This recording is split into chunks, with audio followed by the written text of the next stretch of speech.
One of the things I struggled with the most when I started digital marketing was what type of content to post, especially when I hadn't made any money yet. I didn't want to lie or mislead my audience. Now, I tried the random side hustle videos to start with, but man, they just felt so cringy. I felt dirty and just really awful after doing them. So I decided to quit making those, and I did. I really struggled to know what kind of content I should be sharing because most people kept sharing financial results, and at that point in time, I didn't have any. So let me give you a tip that I wish I would have learned from someone earlier on.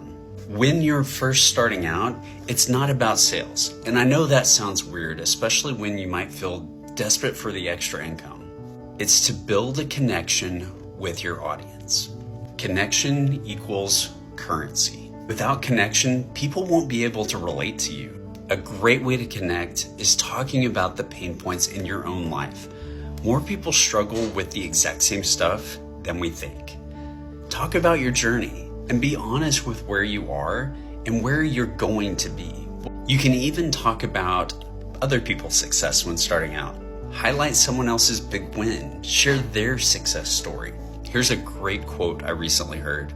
If you have 10% more knowledge than your audience, then you have something to offer them. If you're interested in learning how to share your story, build an audience, and generate content for your perfect customer while building your online business, then drop a yes so I can share the details with you.